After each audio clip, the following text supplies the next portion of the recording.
Hola, ¿cómo están? Buenas tardes, casi noches. Quédense a este panel que va a estar buenísimo. La verdad, tenemos a grandes personalidades aquí. Oigan, pues bienvenidas y bienvenidos a este panel. Bienvenidos a todos lo que vamos a estar compartiendo el día de hoy. Marius, Adriana, Gaby, Andrea. Bueno, quiero empezar por platicarles que este panel se llama ESG, Navegando un entorno regulatorio y político, pero nos vamos a poner intensas, pero no tanto. O sí, no sé, todo depende de cómo nos lleve la conversación. Es viernes en la tarde, así que veamos cómo nos va. Bueno, para empezar, quiero presentarles a quienes nos están acompañando para que conozcan un poco de su trayectoria. Tengo aquí a mi lado izquierdo al embajador Gunnar Aldin, espero haberlo pronunciado bien. Es embajador de Suecia en México desde 2021. Su extensa carrera diplomática, que abarca más de 25 años, incluye varios puestos directivos, desde el Ministerio de Asuntos Exteriores de Suecia hasta otros más en Naciones Unidas.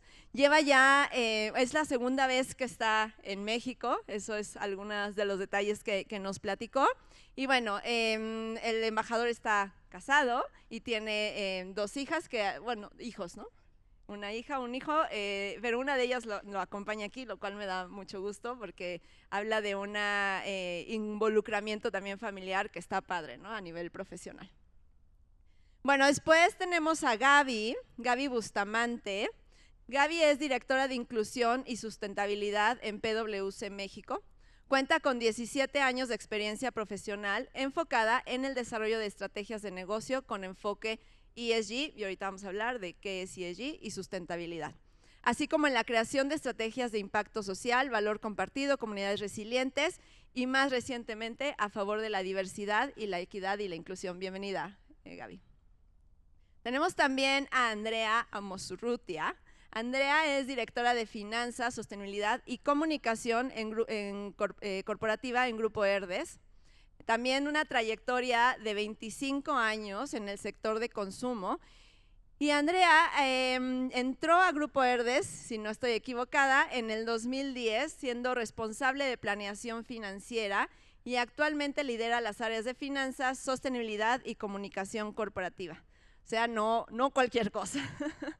Y bueno, también está con nosotras Marius Calvet. Ella es Chief Sustainability Officer de Santander, México.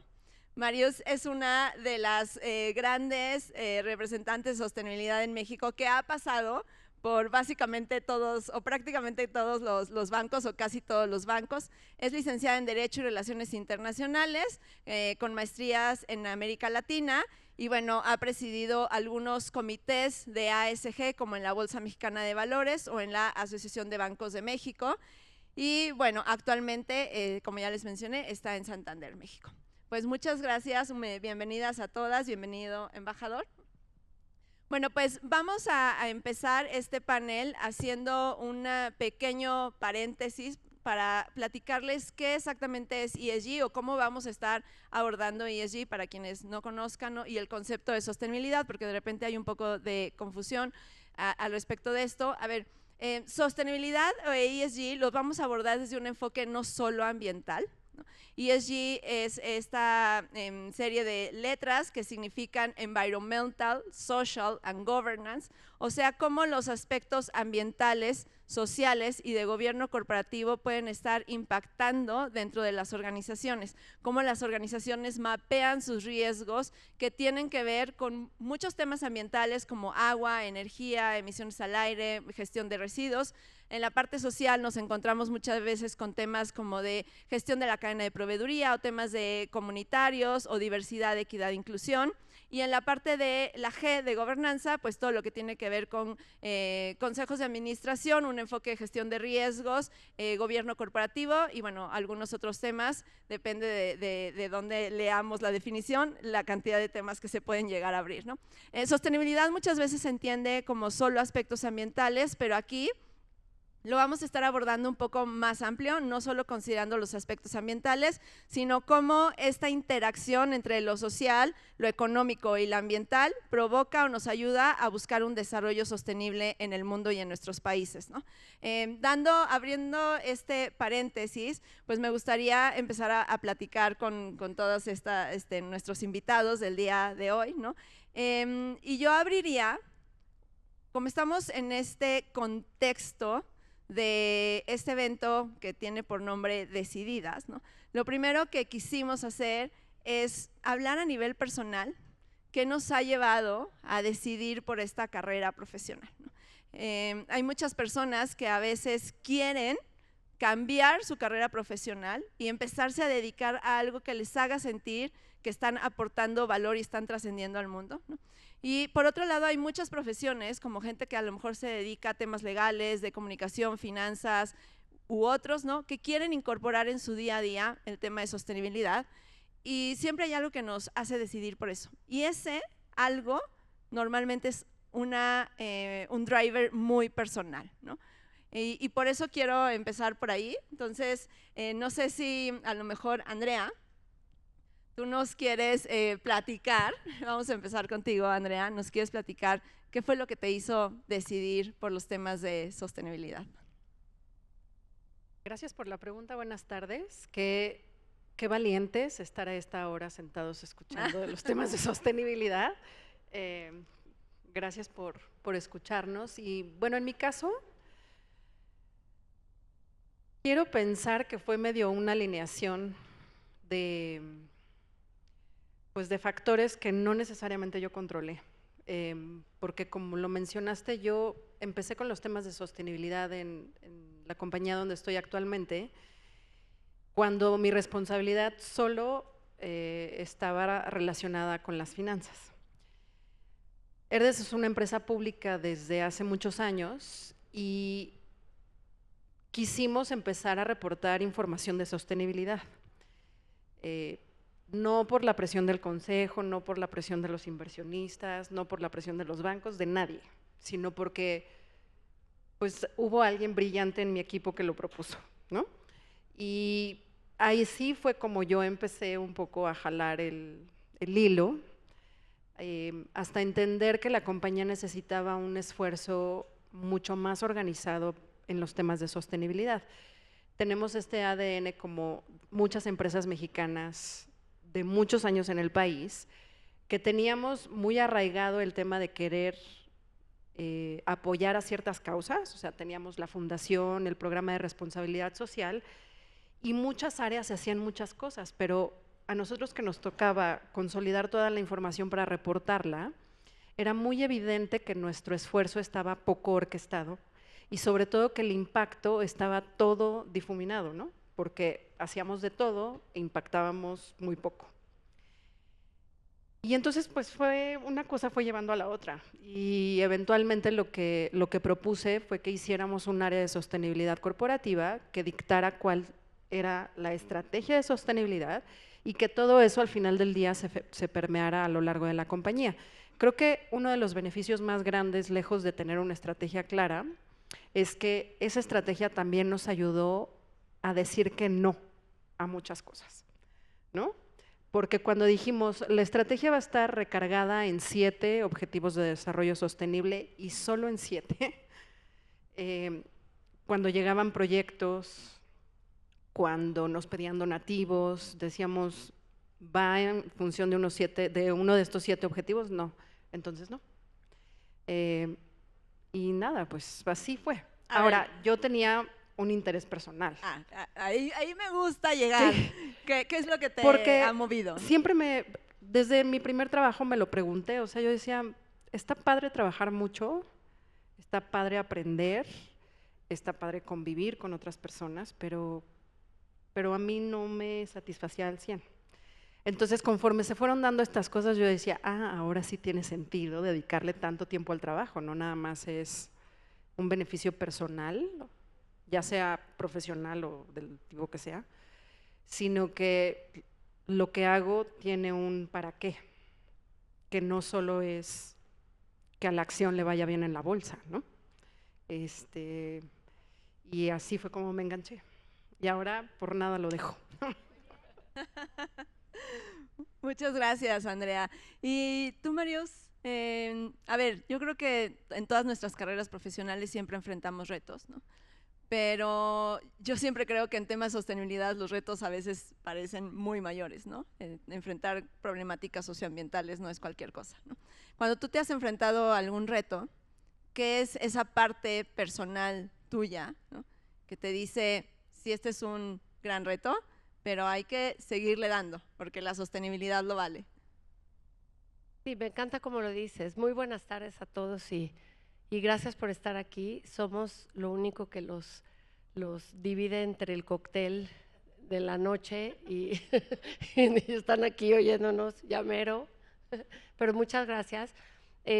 Mira, yo sí, yo nací literal y crecí con la idea de una carrera con propósito. Me metí a estudiar Derecho pensando que me iba a dedicar toda la vida a los derechos humanos y derecho ambiental.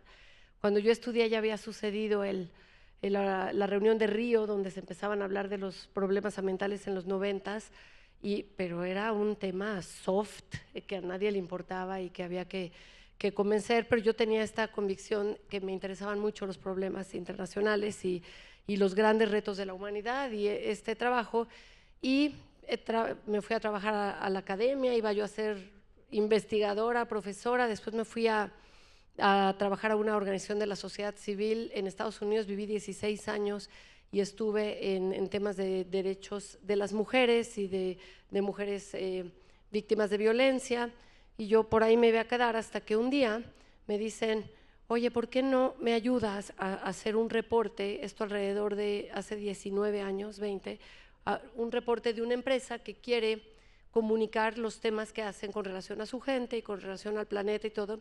Yo ya era abogada y ya mi expertise andaba en temas sociales, derechos humanos, derecho ambiental. Dije, voy a irme de consultora, y empecé a ayudar al sector privado, y de repente un día me llaman de los bancos. En ese momento yo estaba casada con un banquero y yo me acuerdo que yo lo veía a diario y decía, ay, pobre, qué horrible trabajo en un banco. Yo tan bonitas cosas que hago, ¿no? En la ONG y en la universidad, de verdad, qué vida tan gris, de verdad, pobre. Y entonces el tema era como bastante poco entendido. Mi papá murió el año pasado, pero hasta poco antes de morir le preguntaban, ¿a qué se dedica Marius? Decía, ay, es una palabra compleja con ese, una cosa como muy bonita relacionada con los árboles. Ok, eso hago. Entonces, Así. poco entendido, ¿no? Y así.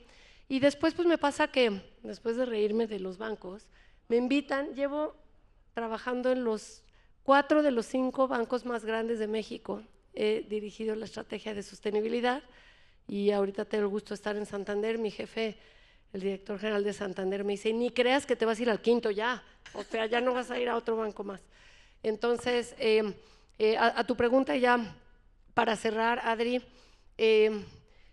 siempre he tenido una convicción y nunca imaginé que desde un banco que yo decía que espantoso trabajo, era donde iba yo a encontrar la posibilidad de hacer mucho más, encontrar la manera de que el banco, como motor de desarrollo de los lugares en donde tenemos operaciones, podemos impulsar a las personas, cambiarles la vida con el acceso a los productos financieros, enseñarles a usar los productos y eventualmente movilizar el capital hacia actividades sostenibles y acompañar a grandes empresas como donde está Andrea, en donde las operaciones que hacen, ya sea en los mercados o de crédito, se pueden ligar y alinear a actividades e iniciativas de sostenibilidad, y nunca creí que en los bancos iba a hacer cosas maravillosas. Entonces, todos los retos que han venido y todo el tema que ha ido creciendo, y hay quien no cree y hay detractores en todos lados, etcétera, yo creo que con una profunda convicción decir, es increíble, nunca creí que en un banco, pero hago lo que más me gusta. Y yo creo que cuando te gusta tanto tu trabajo, vas encontrando la manera. Yo siempre digo, yo pido 100 cosas, me salen 20, pero esas 20 salen increíble y me muero de emoción y no me quedo pensando en las 80 que me dijeron que no y que no me daban el dinero para hacerlo. Entonces lo vas sorteando cuando tienes mucha pasión por lo que haces y mucho gusto. Exacto, la pasión creo que es lo más importante para cualquier carrera profesional, ¿no? Embajador, me gustaría que nos contara, porque bueno, la embajada ahorita nos va a platicar un poco más, hace muchos temas de sostenibilidad en México, ¿no? Pero a nivel personal, ¿qué significa promover la sostenibilidad en un país como México? Y muchas gracias, Adriana, y un gran gusto estar aquí con este panel y muy buenas tardes a todos y todas ustedes. Bueno, para mí se dice de vez en cuando que los suecos nosotros tenemos sustentabilidad en el ADN. Y yo creo que se tiene que ver con nuestra relación con la naturaleza. Bueno, Suecia, como saben ustedes, es un país bastante grande, pero con poca gente en realidad. Entonces queda la naturaleza siempre muy de cerca para nosotros. Y hablamos de la naturaleza siempre en las escuelas y todo eso, el cuidado del medio ambiente. Yo creo que eso nos afecta y para mí obviamente entonces es algo que yo llevo ya como diplomático conmigo y yo quiero hacer en los países donde trabajo. También del punto de vista personal, nosotros tenemos una casa de campaña por allá en una zona muy rural donde bueno, se puede andar por los bosques, hasta los lagos y todo eso. Y yo creo que de poder dar esta perspectiva también a mi carrera profesional es algo muy importante. Pero del punto de vista profesional, yo bueno, quisiera mencionar que siempre como embajador uno está buscando maneras de fortalecer las relaciones, ¿no? Es exactamente el trabajo.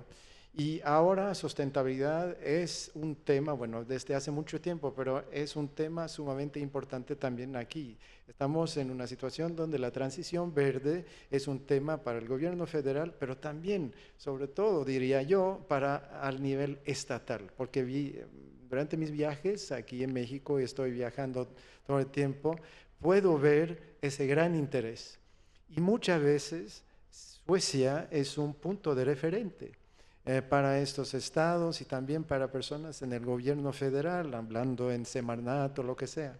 Yo creo que es un aspecto muy importante y me siento muy orgulloso, francamente, de tener bueno, esta fama, digamos, de Suecia, pero también de las empresas suecas, porque las empresas suecas vienen con valores en términos de igualdad de género, de sustentabilidad, de derechos laborales, y ya es algo que nosotros tenemos desde hace mucho tiempo. Entonces, de poder hablar sobre estas cosas, fortaleciendo aún más esa relación muy buena que nosotros tenemos. El año pasado tuvimos la fortuna de tener una visita de Estado de sus majestades el rey y la reina de Suecia, y obviamente también en esa ocasión hemos hablado de sustentabilidad.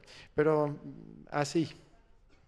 Muchas gracias, embajador. Creo que lo que rescato de lo que acaba de compartir es que se nos olvida muchas veces la sostenibilidad como esa conexión con la naturaleza, ¿no? Tal vez porque vivimos en una ciudad, no estamos tan cercanos, pero creo que traer eso a la conversación y recordar que es una conexión y que muchas veces la hemos perdido por vivir en ciudades, ¿no? Eso me parece un recordatorio muy importante. Muchas gracias.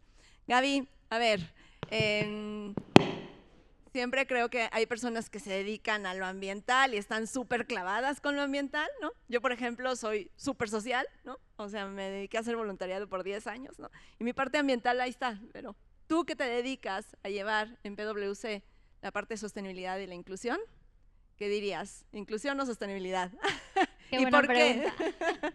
No, antes que nada, muchísimas gracias por la invitación. De verdad es que yo creo que estos foros son los que siguen generando estos espacios de inclusión, no solamente para las mujeres, pero para todas las personas que están a nuestro alrededor. Así que muchas gracias por la invitación, y a los que están aquí viernes en la tarde también muchísimas gracias. Pero ya volviendo a tu pregunta, las dos, 100% las dos, y te voy a decir por qué. Porque junto con el desarrollo social, la inclusión y la sostenibilidad van de la mano. Porque la única manera en la que vamos a generar un cambio de paradigma real hacia una economía mucho más sustentable es incluyendo a todos los que hemos dejado rezagados, ¿no? A las mujeres, a la niñez, a los migrantes, a los desplazados, a los refugiados, a las personas que trabajan en el campo, a todos, ¿no? Y te pongo un ejemplo. De acuerdo a las cifras más recientes del Banco Mundial, hoy en el mundo hay 3.500 millones de personas viviendo en pobreza. Entonces, obviamente estos 3.500 millones de personas no consumen los suficientes recursos para tener una vida digna, ¿no? Y por vida digna me refiero a alimentación, agua, saneamiento, las cosas más básicas. Y al no consumir lo suficiente, obviamente tampoco generan el impacto ambiental que este consumo conllevaría. Entonces, la pregunta real no es cómo mitigamos el impacto climático, ¿no? Es cómo mitigamos el impacto del cambio climático mientras sacamos a estas 3.500 millones de personas de la pobreza, porque es completamente diferente, porque cuando tú aumentas, ¿no?, el impacto que tendría, o sea, el impacto ambiental que tendría que estas personas vivan en condiciones dignas, la huella es mucho más grande y ese es el verdadero reto. Por eso yo digo que siempre tienen que ir de la mano. Ok, está bien. Bueno, a ver, me gustaría avanzar ya en lo que nos trae a esta conversación.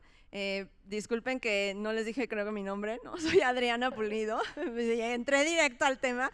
Mi nombre es Adriana Pulido y soy fundadora de una empresa que se llama Ilunca, y nada más para que sepan quién soy, ¿verdad? A ver, entrando al tema de navegando ESG, hay algo que se escucha allá afuera, para las que están como más relacionadas, que es el ESG backlash, ¿no? Que básicamente quiere decir como que algunos países, sin decir muchos nombres, se están saliendo de los compromisos climáticos, ¿no? O algunas empresas, como seguramente ya lo han visto en las noticias, están dejando sus compromisos en temas de diversidad, equidad, inclusión. Entonces, me gustaría abordar un poco porque definitivamente tenemos que navegar los temas de ESG, sobre todo en el entorno geopolítico en el que estamos viviendo. Y yo te preguntaría, Marius, o sea, tú que has pasado por los bancos, estas entidades que mueven tanto a los países, ¿no? ¿Qué nos podrías decir de cómo debemos leer este entorno geopolítico vinculado al ESG, ¿no? O sea, ¿cómo debemos entenderlo? ¿Nos preocupa o no nos preocupa? ¿Qué hacemos? ¿Qué hacemos?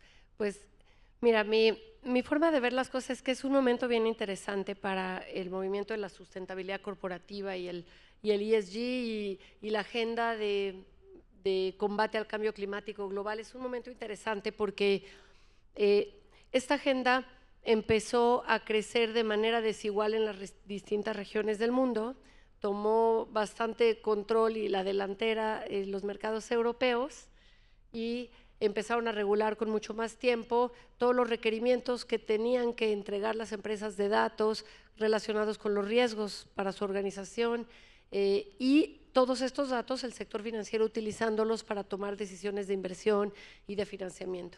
Yo creo que esta agenda, que el acrónimo ESG nace del sector financiero queriendo ver estos datos de una manera ordenada. Yo conocí a Adriana hace como 20 años y cuando hacíamos los primeros reportes de sustentabilidad en México, una empresa reportaba, yo regalé 3 camiones de bomberos en un pueblo y la otra, yo planté 30,000 árboles. No había ninguna comparabilidad entre empresas, entre sectores, no había indicadores de nada. Había un marco desde hace más tiempo, el GRI, ¿no? Odio los acrónimos, perdón, y en viernes en la tarde ponerme técnica, qué flojera, discúlpeme.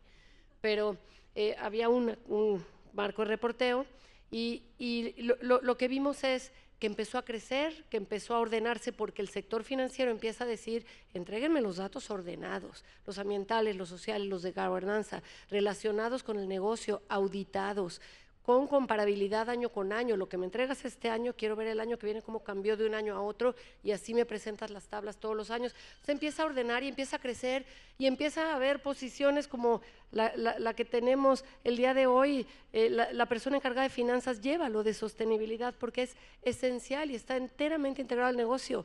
Un banco tiene dentro del comité de dirección a un Chief Sustainability Officer. ¿Cuándo?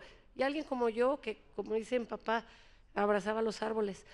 Entonces, yo creo que se infla de una manera desordenada, con mucha sofisticación, con un poco de soberbia y un poco de desorden metodológico, miles de empresas de ratings, marcos de reporteo, Y cuando México empieza a tomar y a ordenarse y avanzar en este camino, Estados Unidos en su administración pasada empieza a ordenarse y hacer una propuesta de regulación con el órgano de la SEC que regula la divulgación de las empresas, pues está todo desordenado y viene una administración de Trump a decir que en Estados Unidos eso no va a jalar. A mí no me asusta ni lo más mínimo que se haya salido del Acuerdo de París.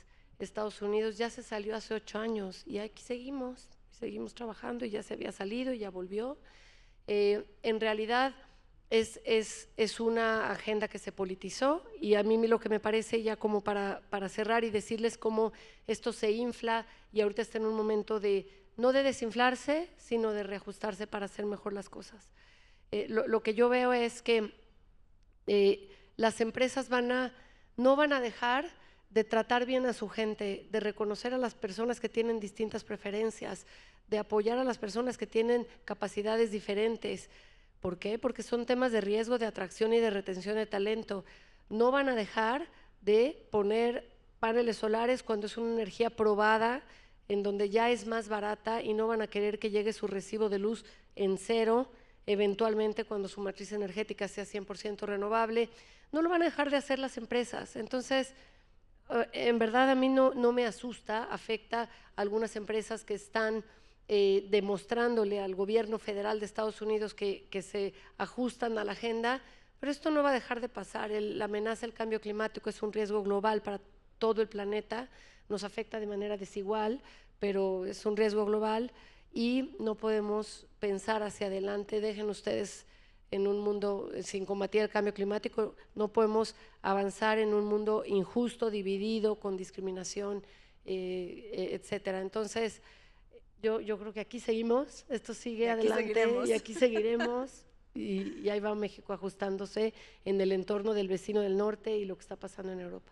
Sí, definitivamente, muy de acuerdo. Y entonces yo te preguntaría, Andrea, retomando lo que dijo Gaby y lo que está diciendo Marius ahorita, ¿no? A veces se dice que los costos sociales de una crisis o de un evento climático son mucho más altos que el propio evento climático, ¿no? ¿Por qué crees que nos estamos enfocando tanto a los temas ambientales y a veces perdiendo de vista los sociales? Yo creo que tiene que ver con que cuando hablamos de cambio climático, yo creo que puede llegar a ser muy abrumador. De hecho, antes de subirnos a este panel estábamos teniendo una conversación donde la mayoría de las personas no le acaban de entender, por un lado, pero también creo que es bastante entendible porque suena a un problema tan complejo que el poder relacionar cómo cada uno de nosotros podemos hacer la diferencia en ese gran reto global, yo creo que termina por, o sea, casi pensamos que si lo ignoramos igual y desaparece. Y pues no. Entonces, creo que el pilar donde más avances hay para tratar de explicar cuáles son las causas y los efectos está en la parte ambiental, porque hoy la padecemos todos, ¿no? O sea, nos quedamos sin agua, la calidad del aire, ¿no? Que cada vez es peor en esta ciudad para los que vivimos aquí. Entonces, y las noticias, ¿no? Hoy hay una helada no sé dónde y la cosecha de toda esta zona ya no sirve, o tenemos inundaciones o tenemos huracanes. Entonces, creo que es mucho más fácil relacionarnos con ello y creo que la ciencia está mucho más avanzada en ese pilar.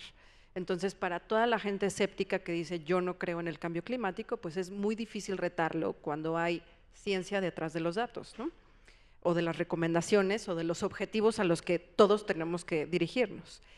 El aspecto social es mucho más complejo que eso, porque creo que las relaciones de causa y efecto no son tan unidireccionales, ¿no? O unicausales. Entonces, creo que estamos avanzando, o sea, el tema yo lo veo pues claramente que está en maduración, pues de esta época donde hablaba Marius, donde se empezaban a hablar de estos temas a hoy, creo que los avances son enormes, pero en la parte social desafortunadamente la información es mucho menor y todavía seguimos tratando de entender dónde está la causa de los problemas, ¿no? Y obviamente como no es una sola, yo creo que nos vuelve a pasar lo mismo, ¿no? Como es tan complejo que igual y si me doy la media vuelta, pues mañana ya el problema no existe. Pero creo que es un tema también de voluntad. Desafortunadamente en México, en los foros, yo sigo escuchando como mucha gente que termina diciendo que no cree en los temas de diversidad, ¿no? Por ejemplo. Yo digo, ¿cómo? O sea, son ganas de no querer ver. Entonces es un tema de voluntad también. Y que evidentemente 20 años adelante podremos voltear y decir, vaya, ya esto se resolvió o en esto ya avanzamos.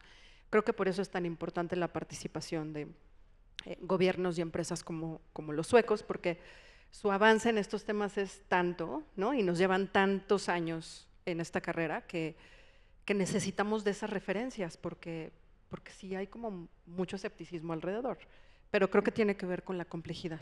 Ok, me gusta que tocas el tema de complejidad, pero me gustó más que hablaste de voluntad, ¿no? Porque quisiera ir contigo, Gaby, justo tú que estás en inclusión, ¿no? O sea, ¿qué nos dirías que debemos aprender como sociedad, ¿no? Porque todas y todos en algún momento de nuestra vida hemos vivido discriminación, ¿no? De alguna manera, pero nos cuesta mucho tener la voluntad de incluir a otros grupos, ¿no? Incluso de otra palabra que agregaría a tu respuesta, Andrea, de la empatía, ¿no? O sea, la base de muchos de estos temas está en la empatía. Entonces, ¿por qué nos está costando tanto trabajo? Mira, son muchos factores, ¿no? Pero a nivel personal, creo que tiene mucho que ver con nuestra incapacidad de ver nuestros propios sesgos, porque los sesgos suelen ser inconscientes y al ser inconscientes, pues tienes que hacer un trabajo interior importante para poder identificarlos. Entonces creo que hay mucha resistencia a identificar los sesgos inconscientes y también creo que hay mucha resistencia a aceptar el propio privilegio. Creo que a nivel individuo tiene mucho que ver con estos dos temas, ¿no? Nos cuesta mucho trabajo ver nuestro privilegio porque sentimos que anula nuestro esfuerzo cuando no es así. Al contrario, creo que es importante aceptarlo para poder tomarlo y ponerlo a trabajar por las demás personas. Pero creo que a nivel individuo va mucho por ahí. Y a nivel empresa creo que se puede decir que es un poco más fácil porque se pueden poner en práctica muchas cosas, ¿no? Puedes empezar por implementar mecanismos claros para prevenir, denunciar y atender el acoso. Se pueden hacer muchísimos tipos de trainings en liderazgo inclusivo. Creo que el liderazgo inclusivo es muy importante porque nos ayuda a desarrollar justamente esto que decías, ¿no? La empatía como un mecanismo de liderazgo, la vulnerabilidad, que es muy difícil ser vulnerable, pero la vulnerabilidad también como un mecanismo de liderazgo. Entonces, hay muchas cosas que se pueden hacer, ¿no? Se pueden implementar programas de mentorías. Otra cosa que me parece sumamente importante es asegurarse de tener los mecanismos para generar procesos de evaluación libres de sesgos, ¿no? Es muy importante que nuestra gente sepa que están siendo evaluados por su capacidad, su potencial y sus resultados, y no por quiénes son, por su identidad, ¿no? Eso creo que también es sumamente importante. Y en el caso de PwC particularmente, creo que para nosotros tenemos la responsabilidad de poner los temas sobre la mesa. Porque al ser una firma de servicios profesionales y de consultoría, donde trabajamos con prácticamente todas las empresas más importantes de México y el mundo, estaríamos omitiendo este rol que tenemos si no ponemos los temas sobre la mesa. Entonces creo que en situaciones, digo, muy particularmente como la nuestra, creo que eso también es importante y necesario. Muchas gracias, me encantó cómo lo hiciste, lo volteaste a un trabajo personal, ¿no? Eso está padrísimo. Me encanta poder terminar este panel con el embajador, preguntándole cuáles son esos aprendizajes mutuos, ¿no?, que podemos tener entre México y Suecia en torno a la sostenibilidad. Y muchas gracias. La primera cosa muy importante aquí es de seguir con el trabajo multilateral, porque no podemos resolver estos retos del cambio climático sin este trabajo que estamos haciendo todos los días. Y se puede hacer cosas, porque nos hemos visto esta semana efectivamente un poquito de progreso en términos de biodiversidad en la COP16. Obviamente ahora estamos viviendo tiempos difíciles para el sistema multilateral, pero hay que seguir con eso. Y por allá México y Suecia, con su trayectoria muy larga en términos de apoyo para la ONU, pueden hacer muchas cosas, podemos hacer muchas cosas juntos. Y entonces es primero eso. Pero, ¿qué aprendizaje hay? Bueno, de la parte de Suecia, yo creo que lo más importante es la cooperación entre gobierno, sector privado, academia y la sociedad civil. Este cuádruple hélice nos ha ayudado de tener cambios muy grandes en Suecia, porque se tiene que tener legislación, pero también incentivos para que haya cambio, ¿no? Para que haya un cambio de normas, porque en realidad para llegar, ahora estoy hablando sobre todo en sustentabilidad, pero obviamente en igualdad de género es la misma cosa, pero hay que cambiar las normas y en términos de sustentabilidad en Suecia, lo que hemos visto es que eso puede llevarnos a una otra demanda para que las empresas entiendan que hay rentabilidad en sustentabilidad, porque si no hay rentabilidad en sustentabilidad no van a cambiar nada. Y por allá yo creo que hemos llegado muy lejos en Suecia y estamos apoyando para que haya este cambio. No es obvio, pero de esa manera nosotros tenemos ahora empresas con una tecnología muy avanzada en términos de transición verde. Pero obviamente para ellos, para que hagan estas inversiones, tienen que ver la rentabilidad. ¿Y cómo cambiamos las normas? Bueno, eso y quizás mi punto final es de hay que hacer cosas, hay que involucrar a los jóvenes. Eso es completamente clave para nosotros y hay que empezar ya en la escuela y luego seguir con esta conversación. Y aquí en México nosotros estamos trabajando, tenemos dos proyectos efectivamente muy interesantes. Tenemos el Premio Nacional Juvenil de Agua, es para estudiantes en la prepa en México, en todo México, y los ganadores o las ganadoras el año pasado fueron dos chicas de Oaxaca y llegaron a Suecia para participar en la competencia mundial y ganaron un diploma de excelencia. Eso es de veras una manera de hacer eso, de involucrar a los jóvenes. Y ahora como tenemos la Copa Mundial pronto aquí en México, estamos en un proyecto donde estamos trabajando con estudiantes en las universidades, en Nuevo León, en Jalisco y aquí en la Ciudad de México, para que hagan propuestas en términos de soluciones de transporte verde. Para todos los fanáticos del fútbol que van a llegar aquí en 26. Pero nada más dos ejemplos, pero yo creo que seguir con lo multilateral hasta que se pueda y luego tener, palabra bonita, cuádruple hélice, pero por allá con eso yo creo que se puede hacer muchas cosas y nosotros vamos a trabajar cada día con ustedes para apoyar con esta transición. Gracias. Muchas gracias, embajador. Pues estamos llegando al cierre de nuestro panel. Quiero agradecerle a todas las personas que estuvieron escuchándonos y nada más rescatar algunas ideas en torno a la sostenibilidad, ¿no? Para quienes se dedican o se quieren dedicar a esto, ¿no? Resaltaría, como bien lo mencionó Marius, la certeza de la que ni la sostenibilidad, ni la diversidad, ni la equidad se van a ningún lado, tenemos que seguir trabajando en ellas, ¿no?